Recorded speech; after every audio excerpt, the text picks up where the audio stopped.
Olá a todos, sejam bem-vindos ao nosso curso de Estatística Básica, onde nós falaremos basicamente de alguns temas da estatística descritiva, ok? Bem, nessa primeira aula nós vamos tratar, especificamente das seguintes situações. A gente vai descrever um breve histórico da estatística, ok?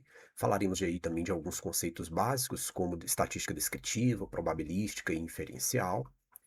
Também falaremos sobre coleta de dados, dando aí a distinção entre população, censo e amostra, e alguns tipos de amostragem, como a aleatória, a proporcional estratificada e a sistemática. E por último, faremos ainda, falaremos ainda, das variáveis qualitativas e quantitativas, ok? E para a aula não passar em branco, a gente fará alguns exercícios de aplicação, ok? Muito bem. Como é que começa essa história da estatística? É bem simples. Na verdade, desde a época de Moisés, segundo os livros bíblicos, já eram feitos censos, lá para verificar populações, quantidade de soldados em exércitos, né? Isso consta no livro dos cristãos, a Bíblia. Mas um exemplo mais notório seria o censo realizado no Império Romano, né? Que, na verdade, era uma prática de registro de dados, mostrando aí que a estatística já é bem antiguinha, né? Embora a gente ache que ela é uma coisa recente. Veja que o imperador César Augusto determinou a realização de um censo populacional em todos os territórios sob domínio romano, ok? A gente vai falar mais especificamente o que é um censo, mas na verdade é uma investigação estatística, generalizada em uma determinada população. Bom, durante esse censo realizado por César Augusto, a gente tem uma situação interessante que foi o fato dele alcançar as províncias da Galiléia e da Judéia, né. E essa exigência levou um casal, morador de lá de Belém, a viajarem de Nazaré para Belém, né, eram de Nazaré, né, e aí eles ficaram na Galiléia, culminando no nascimento de Jesus no meio do caminho, ok? Por isso que fala Jesus de Nazaré, né. Bem, temos aí uma representação, né, uma pintura sobre esse fato, o nascimento de Jesus, que dividiu as eras, né, antes dele e depois dele. Agora, o marco da estatística moderna, ela começa, na verdade, como estrutura científica depois do Renascimento, mais precisamente no século XVII, né? Esse cidadão aí, o capitão John Ground, ele fez aí, foi o pioneiro, vamos dizer assim, dos estudos estatísticos, ok?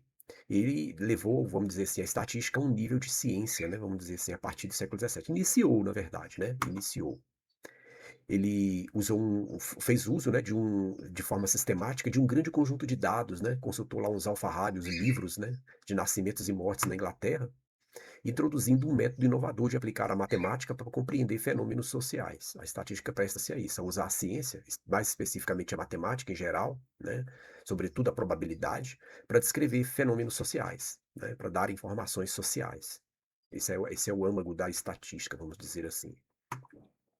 A contribuição dele foi reconhecida, inclusive, pela Sociedade Acadêmica de Londres, e a obra fundamental dele, onde ele fez os registros desse pioneirismo dele, foi essa daí, Observações Naturais e Política. Está aí o prefácio da obra, né, de 1662.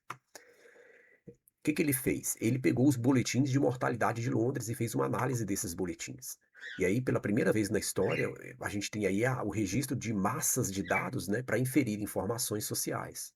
Porque veja que até na época de César Augusto lá, eles utilizavam a estatística, né, faziam um censo, vamos dizer assim, mas não tinha preocupação de divulgação científica daquilo que tinha sido descoberto, né? O número de nascimentos. Grant foi o primeiro a fazer isso, ok? E aí ele nessa obra, ele fez algumas descobertas notáveis, né. Por exemplo, ele descobriu que nasciam proporcionalmente mais homens do que mulheres na Inglaterra. Além disso, ele descobriu que as mulheres tinham uma longevidade maior, né. Essa é uma tendência que vale até hoje, as mulheres vivem mais do que os homens, isso é fato no mundo inteiro hoje em dia, né. Muito bem, depois veio o Pascal e Fermat, né, já no final do século XVII, e fizeram aí também deram aí também suas contribuições. Como? Eles trocaram correspondência sobre problemas de jogos de azar, né, problemas básicos de probabilidade, jogos de baralho, né, dados. E aí eles, a partir disso, né, sem perceberem, estavam na verdade contribuindo para o que viria a se tornar a estatística. Laplace e Gauss foram aí então, né, quem deu aí continuidade. Eles dispensam comentários, mas a contribuição de Laplace foi que ele estudou a probabilidade e levou a probabilidade, tirou aquilo apenas de uma brincadeira, de uma curiosidade sobre jogos de azar e levou a um patamar de ciência, né? Uma parte da matemática importantíssima, que a estatística faz uso para seus estudos.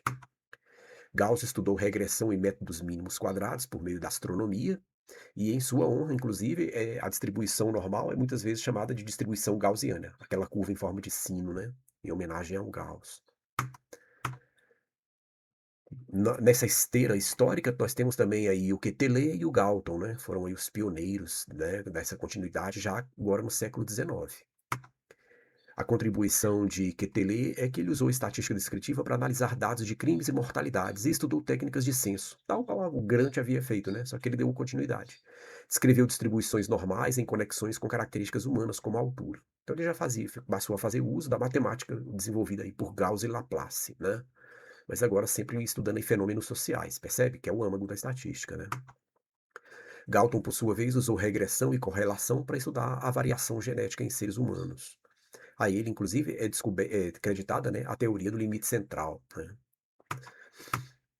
Bom, Pearson, Gosset, Sperman e Fischer deram continuidade já no século XX, né, à estatística. A contribuição de Pearson é que ele estudou a seleção natural usando correlação e formou o primeiro departamento acadêmico de estatística, né, e ajudou a desenvolver a análise do Q quadrado, a distribuição de estatística do Q quadrado.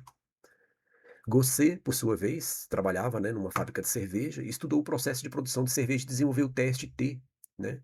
Esse, inclusive, o teste T de Student, né, a fábrica proibia de divulgar, né, o que era feito lá, eles tinham medo de perder a fórmula da cerveja, né? Então o Gosset usou um pseudônimo, né, de Student para publicar seus artigos lá que ele descobriu na fábrica. E aí ele, com isso, conseguiu fazer bastante estudo lá, né, na produção de cervejas, usando esse pseudônimo de Student. E a distribuição que ele descobriu ficou conhecida então como teste T, ou teste de Students. Spearman, por sua vez, né, Spearman, ele era psicólogo, em inglês também, e foi um dos primeiros a desenvolver testes de inteligência, né, usando na análise de fator. Então você veja que a estatística sempre lá na aplicação, né, na verdade, para um fenômeno social, seja ele na biologia, né, seja ele na indústria, como fez Gosset, seja ele na psicologia, como fez Spearman. E Fischer, né, estudou a biologia e a seleção natural, desenvolvendo a ANOVA, né. Salientou a importância do planejamento experimental e foi o primeiro a identificar a hipótese nula e alternativa. Então esses aí são os pilares da estatística moderna, vamos dizer assim, né, já do século XX. Bom, a segunda parte da nossa aula agora entra com alguns conceitos básicos para a gente entender melhor a estatística. Primeiro deles, os três pilares que a gente pode dizer que é a estatística descritiva, a inferencial e a probabilística. A probabilística bem pode não ser considerada uma parte da estatística, porque na verdade ela permeia toda a estatística, né? Então eu diria que ela é um pilar porque ela sustenta tanto a estatística descritiva quanto a inferencial, ok? A descritiva é a parte da estatística que mapeia, organiza, resume e apresenta os dados de forma legível por meio de gráficos, tabelas, medidas de resumo, como média e mediana. É basicamente o tema do nosso curso, aqui, o nosso curso básico. Depois eu vou fazer um curso só de estatística probabilística, onde nós vamos falar das distribuições, tá? Aí vai precisar um pouco de noção de cálculo integral também para falar dela. Esse curso já está em elaboração, inclusive.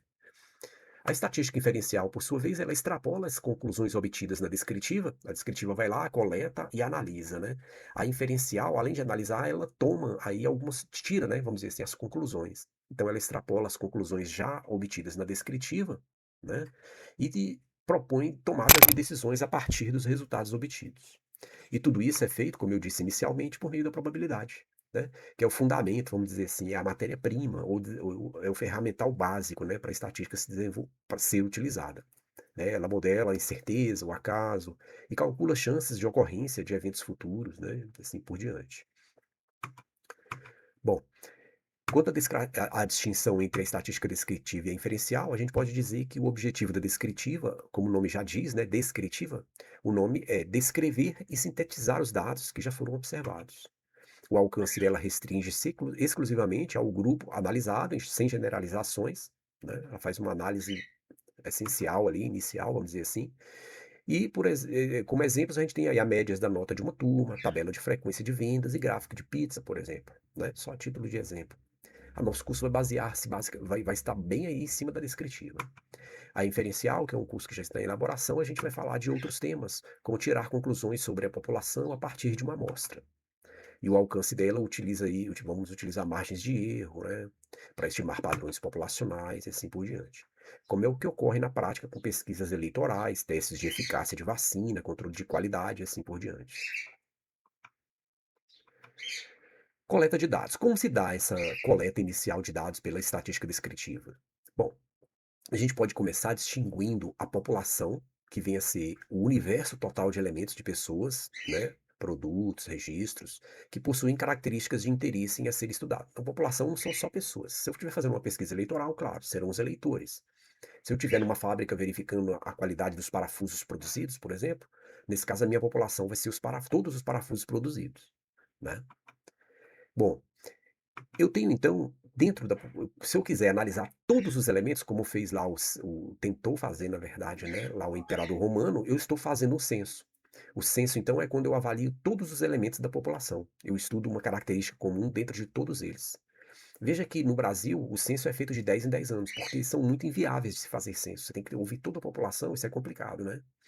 Então no Brasil, inclusive, o último censo, em razão da pandemia, foi feito agora mais recentemente, né, 2023, 24, aproximadamente aí. E por outro lado, é o que ocorre na prática, quando eu quero fazer uma estatística, como agora na época eleitoral, não tem como eu ouvir toda a população, fazer um censo, é muito caro, é muito oneroso. O Brasil, por exemplo, é um país continental, é quase, né, impossível de se fazer isso. Impossível não é, porque ele faz a cada 10 anos, mas é mais prático eu fazer o quê? Uma amostra, pego uma pequena parte dentro lá da minha população, um subconjunto dentro daquele censo, e faço análises estatísticas usando probabilidade, e hoje em dia a computação faz tudo na prática, né? E aí, a partir disso, eu tiro algumas conclusões, ok? Então veja que essa característica visual está bem notória aqui, onde eu tenho uma população englobando o censo, e dentro do censo eu tenho uma pequena parte, né, da população sendo selecionada, que é a minha amostra, ok? Se eu quero fazer uma pesquisa com pacientes de determinada doença, não tenho como pegar todo mundo que está com aquela doença. Eu pego uma parte das pessoas que têm aquela doença e faço o estudo em cima daquela parte. Essa parte, esse subconjunto, é o que eu chamo de censo. É bem intuitivo, né? É bem simples também esse conceito. Muito bem. O comparativo entre censo e amostragem, como eu já até antecipei, né, o censo geralmente é muito caro, é que o primeiro critério seria um critério de análise, ou seja, a abrangência, né? O censo populacional é muito exaustivo, né? Pegar todo mundo. Por outro lado, a amostragem, ela é parcial, porque ela representa apenas uma parte ali dentro, um subconjunto. Os custos financeiros de um censo são muito altos, o Brasil é feito a cada 10 anos, né? Já uma pesquisa por amostragem é relativamente baixo, né. Agora mesmo em épocas eleitorais a gente tem várias pesquisas aí sendo feitas, né, sobre, intenção de voto, por exemplo, porque é bem mais acessível de se fazer com a amostragem, né, com o censo, do que com o censo que tem que ouvir todo mundo. A amostragem só vou ouvir uma parte da população, é mais fácil. O tempo de execução também é muito mais rápido com a pesquisa por amostragem do que pelo censo, né, naturalmente. A precisão dos resultados, no censo, como eu ouvi praticamente todo mundo, é bem mais exata. Na pesquisa por amostragem, eu faço uma estimativa, né. Eu não consegui ouvir todos os eleitores, mas ouvi uma parte. Aquela parte me dá uma indicação do que o todo representa, ok? Então, na verdade, trata-se de uma estimativa e aí ela tem uma margem de erro para mais ou para menos, né. E a viabilidade prática, claro, como a pesquisa é feita apenas com uma parte, é muito mais alta do que com o censo, que é bem complexo, né. Os tipos de amostragem. Basicamente, nós temos aí as amostragens aleatória, onde todos os elementos têm a mesma chance de serem selecionados. Eu posso, por exemplo, gerar números aleatórios. Por exemplo, em uma sala de aula, se eu quero sortear, por exemplo, um bombom entre os alunos, eu posso pegar aí aleatoriamente entre o número de chamada e sortear um. Esse é um tipo de amostragem aleatória, né? Se eu quero agora por proporção, ou seja, eu tenho uma caixa de bombons e quero distribuir entre as 3 turmas, por exemplo, do terceiro ano do primeiro, segundo e terceiro ano do ensino médio. Então é razoável que eu escolha, por exemplo, eu não tenho bombom para todo mundo, eu escolha, por exemplo, 3 alunos de cada sala. Esse é um tipo de amostragem que eu estou fazendo proporcional ou estratificada. Eu dividi todos os alunos do ensino médio por camadas, essas camadas eram as séries que eles estavam, e dentro das camadas eu tirei as minhas amostragens, né, 3 alunos de cada turma. E a sistemática, por outro lado, eu atribuo, né, um número a cada elemento da população. E aí depois eu seleciono esse número aleatoriamente, ok? Por exemplo, se eu quero fazer uma pesquisa por CEP, eu seleciono algumas faixas de CEP e depois sorteio essas faixas, né? Dentre elas, quais que eu vou, de fato, visitar para fazer uma determinada pesquisa estatística, por exemplo. Por exemplo. As variáveis, que são os resultados obtidos da pesquisa estatística, seja intenção de voto, seja idade, seja altura, né? Seja quantidade de televisão no domicílio, tudo isso são dados, né, que a gente chama de variáveis, né? Esses dados brutos em estatística são chamados de variáveis. E elas são basicamente de dois tipos, as qualitativas e as quantitativas. As qualitativas, o nome está dizendo, né, qualidades, elas podem ser nominais ou ordinais. A distinção basicamente é a seguinte: na nominal, os valores são diferentes, têm diferentes categorias, né? Mas elas não são ordenadas. Por exemplo, raça, nacionalidade, cor dos olhos, gênero, masculino e feminino, outros, né? Tipo sanguíneo. Eu não consigo classificar em ordem, né? Olhos verde, em primeiro lugar, olhos azuis, não. Eu consigo só distinguir, por isso que ela é nominal. A ordinal eu já consigo, por outro lado, colocá-los em ordem. É o que ocorre, por exemplo, com a escolaridade. Eu posso fazer uma pesquisa de escolaridade. Primeira a quinta série, sexta ao nono ano, ensino médio. Então eu posso aí classificar por camadas, por etapas. Mas veja que, em todo caso, né, eu estou tratando de variáveis qualitativas. Né? Quantos brasileiros terminaram o ensino fundamental? Veja, fiz uma classificação até o ensino fundamental. Né? A quantitativa, por outro lado, os valores em geral são contados. Né? Por exemplo, número de filhos, posso fazer uma pesquisa para saber o número de filhos numa cidade. Né? Número de alunos, número de peças defeituosas numa fábrica, assim por diante. E as contínuas também são quantitativas, só que elas, em vez de serem contadas, elas são medidas. Né? Por exemplo, eu quero saber a renda mensal das pessoas. Eu não consigo contar quantas pessoas ganham 20 salário mínimo, 30, mas e que aquele que ganha 20 salário mínimo mais 1 centavo, mais 2 centavos. Né? Então percebe que aí eu tenho uma variável aleatória contínua. Também a massa, né? Eu quero calcular lá a massa produzida de determinado produto numa fábrica. É uma variável contínua, porque eu nunca vou conseguir aquela exatidão perfeita. Ele vai ter uma margenzinha de erro para mais ou menos, né? Basicamente, as discretas são contadas e as contínuas são medidas. Basicamente, essas duas palavrinhas distinguem as duas.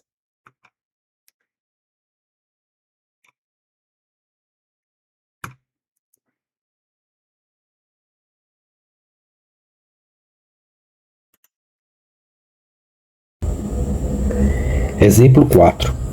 Primeiro, uma pesquisa com 2.840 adultos em um país descobriu que 87% são a favor das políticas governamentais que requerem melhor eficiência dos combustíveis para veículos. Veja que ele está nos pedindo a população e a amostra.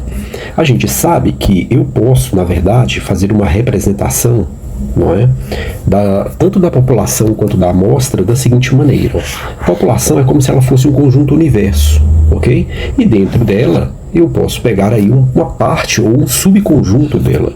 Então a minha população é como se ela valesse o conjunto universo e a minha amostra estará, portanto, sempre contida na minha população. Não é? Bom, dito isso, né, em ratificação que nós explicamos anteriormente, a gente pode resolver a questão da seguinte maneira. Primeira questão, a distinção, né? A população, no caso ali, quem é? Ora, é a própria população do país, ok? Ou seja, todos os adultos, né? Que é o que está sendo pedido, né? Veja, a pesquisa foi feita com adultos, né? Então, todos os adultos do país me dá minha população, ok? Todos os adultos daquele país. Por outro lado, o meu subconjunto, que seria a minha amostra, foram esses 2.840 que foram entrevistados. Simples, né? A segunda questão, 48 enfermeiras que trabalham no DF foram perguntadas a respeito da administração de assistência médica. Então, novamente, eu tenho aí que a minha população ela vai ter que ter a peculiaridade do que foi dito, né? Então, veja que eu não posso pegar todo o morador do DF, eu tenho que pegar apenas quem?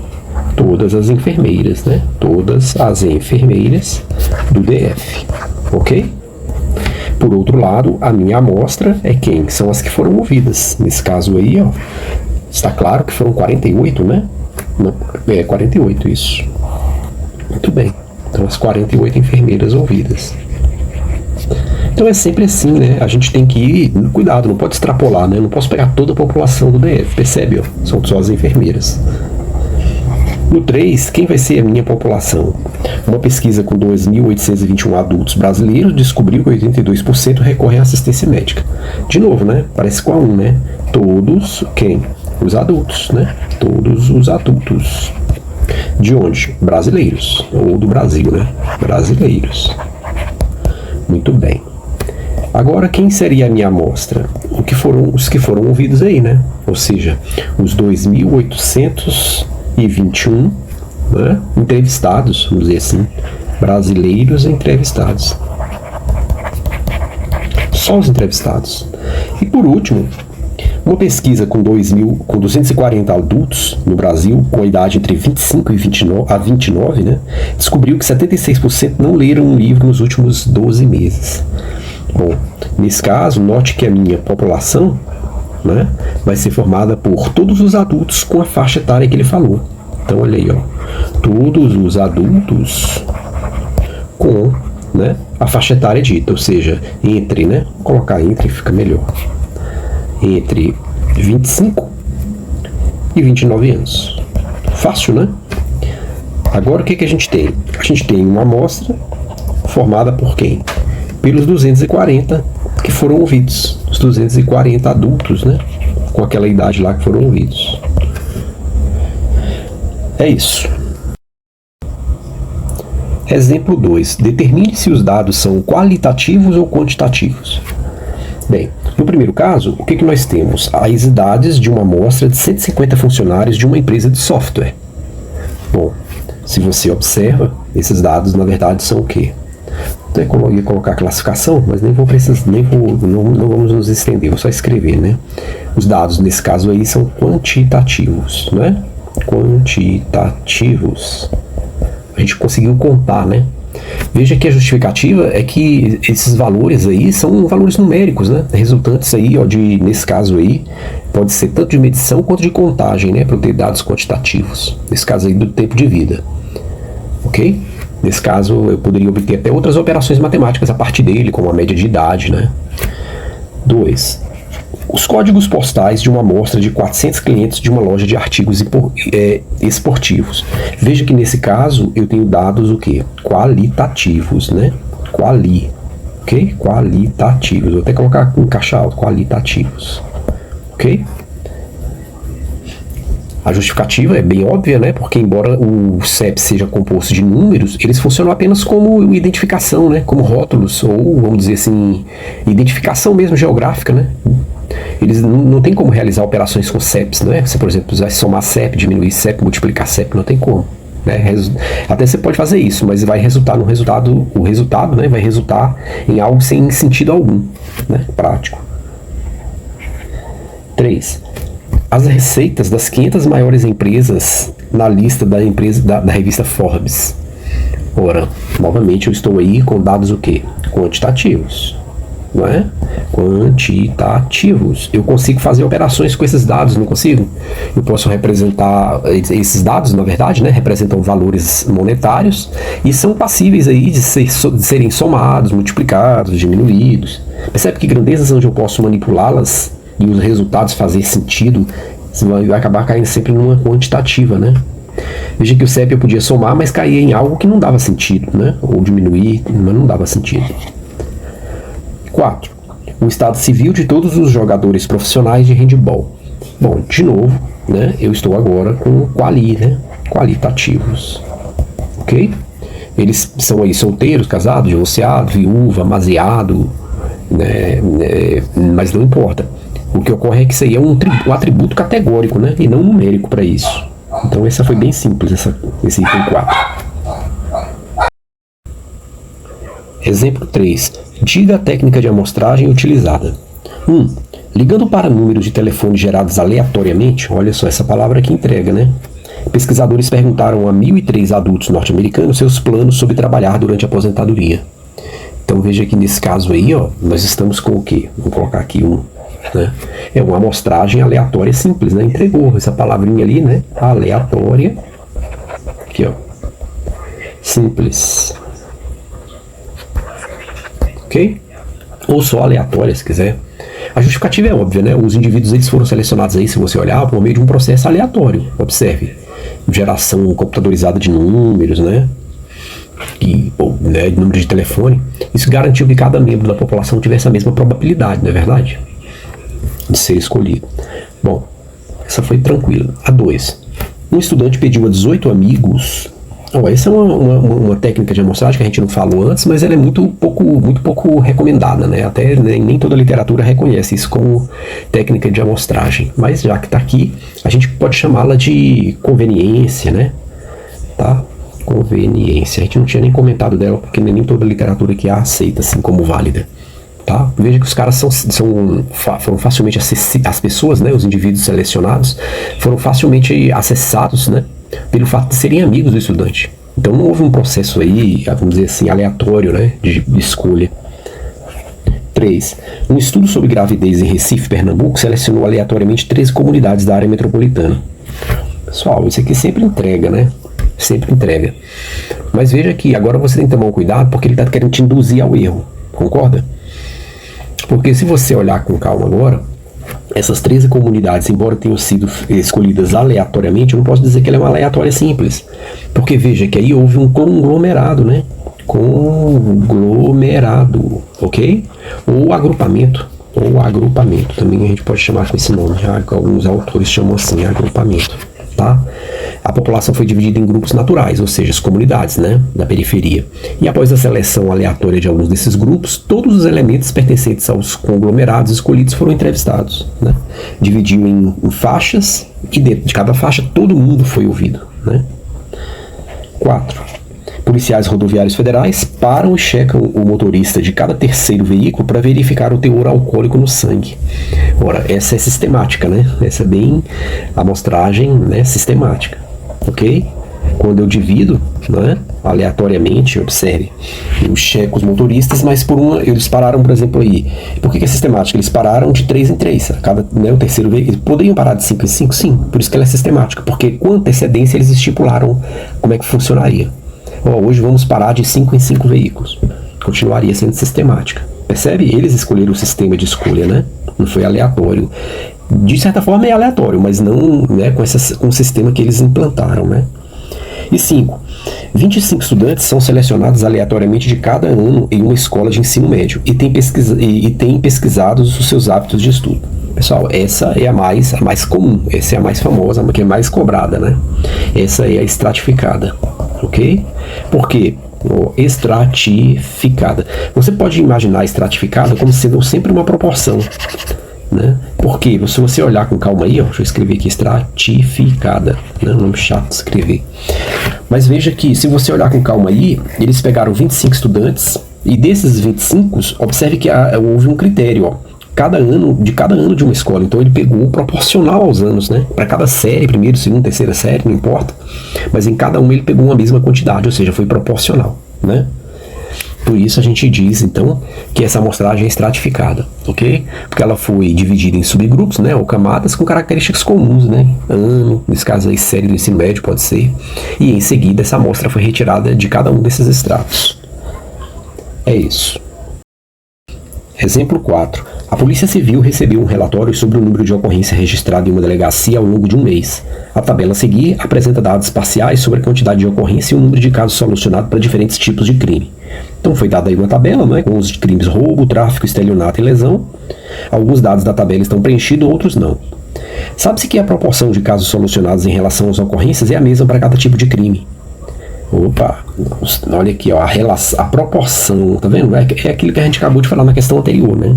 A proporcional ou estratificada, ela é a mais comum, é a que geralmente é mais cobrada.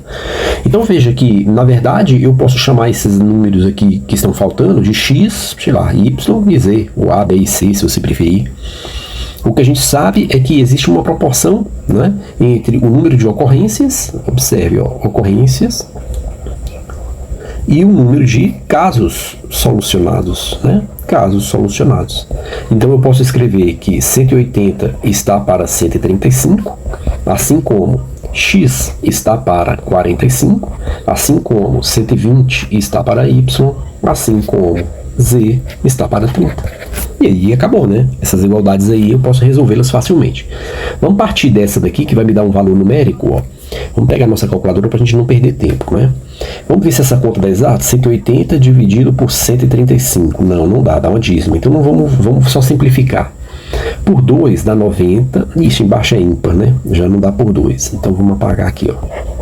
1 mais 8, 9 em cima. Embaixo 1 mais 3, 4, mais 5, 9. Opa, dá por 3, né? Então a gente está aí, 18 por 3 dá 6, então em cima dá 60, simplificando.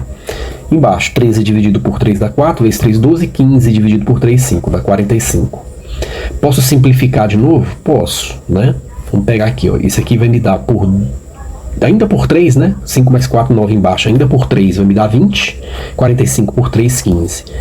Ainda por 3 não mais, agora por 5, né? Em cima vai me dar 4, embaixo 15 dividido por 5 dá 3. Então eu tenho aí a razão de proporção, que é 4/3. Ou seja, eu fiz ocorrências sobre caso solucionado, mas poderia fazer o contrário, tá? Você só tem que tomar cuidado com essa relação que você está fazendo. E você manter até o final da questão. Mas eu poderia fazer o contrário, né? Colocar 3/4, porque aí eu estaria dizendo o quê? Que de cada 4 ocorrências, 3 são solucionadas, tá? Mas se eu escolhi fazer daquela ordem, não tem problema, tá? Não tem problema. Agora eu estou dizendo o quê? Eu estou dizendo assim, ó, que de cada 3 casos solucionados, né? Eles foram, a partir deles, né? A partir das 4 ocorrências, a partir de cada 4 ocorrências, 3 delas são solucionadas. Você entendeu, né? Que só quando eu inverto, eu mudo o significado da razão. Mas numericamente não vai alterar nada na minha questão. Bom, deixa eu tirar essa calculadorinha e vamos lá agora. Ó. O que ele quer? Ele quer o seguinte: podemos concluir corretamente que as ocorrências de roubo com relação ao total de ocorrências registradas corresponde a quanto? Então vamos achar primeiro nossos valores, né? Eu posso fazer aí, ó, x está para 45, assim como a minha razão que eu achei, ó, 4 está para 3. Tá? Então aquilo que eu falei, né? Se eu optei por fazer nessa ordem, não tem problema, ó, x sobre 45, eu vou ter que manter esse 4/3. Tá? Só esse detalhe. Acabou, né? Porque aqui o que eu tenho? Se eu multiplico os dois lados por 3, isso aqui vai dar 1, 45 por 3 dá 15. E aí se eu multiplico o cruzado agora, eu tenho que x vezes 1 é x e 15 vezes 4 é 60. Ok? De igual modo, se eu pego, por exemplo, vamos pegar o verdinho aqui, ó, o 120y, não é?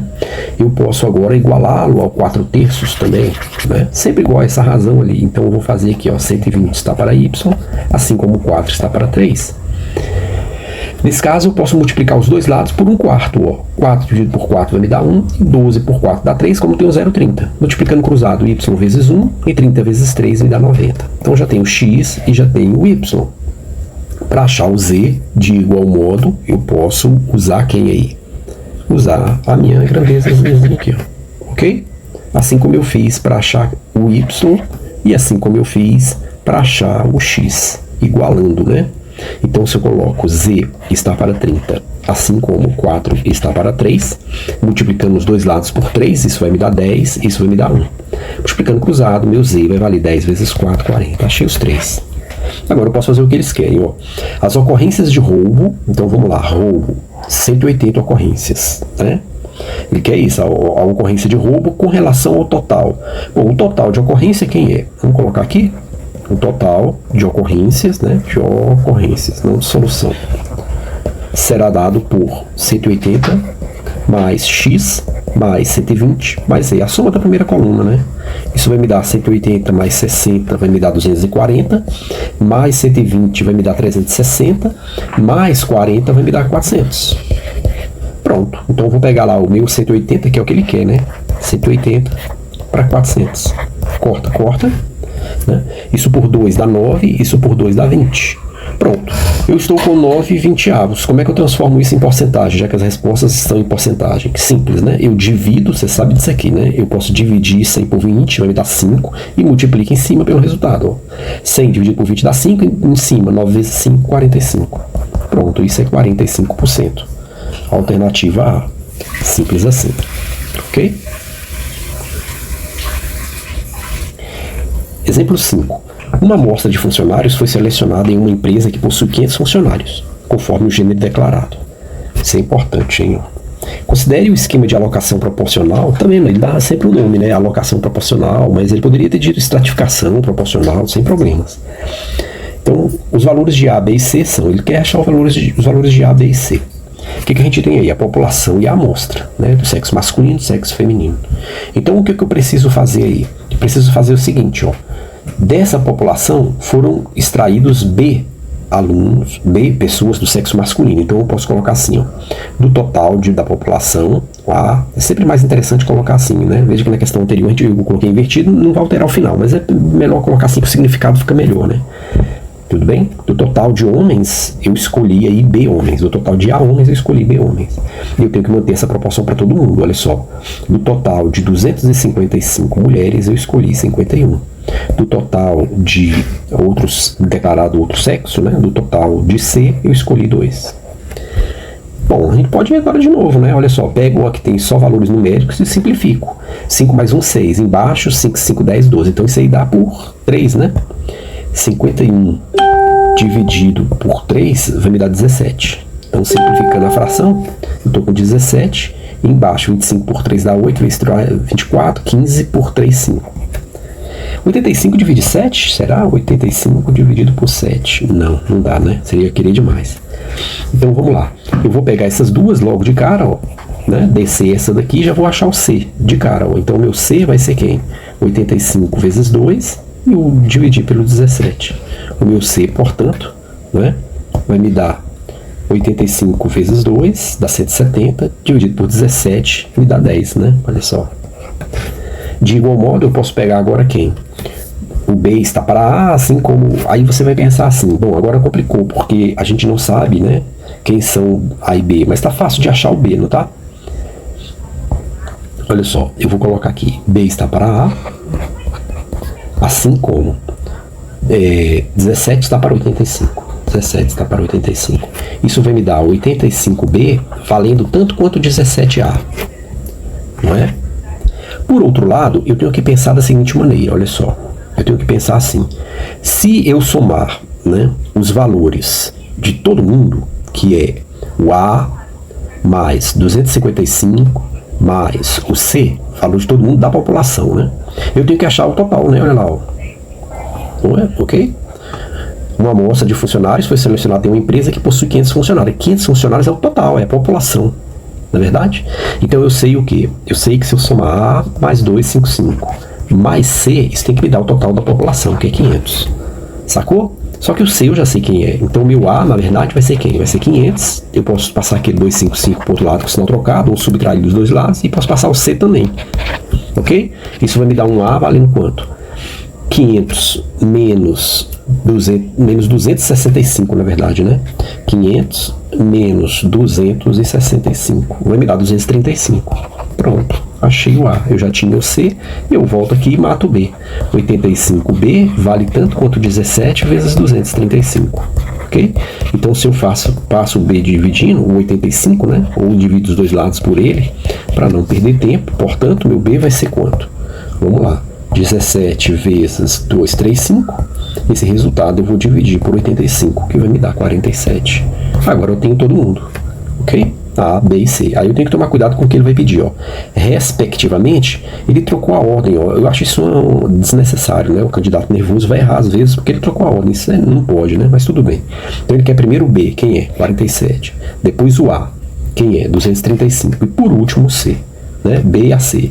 47... 2, 3, 5 e 10. O gabarito fica sendo, portanto, a alternativa B de bola, né? B de bola, tá? Bom, na ordem que ele queria, né? B 47, o A 235, o C 10. É isso.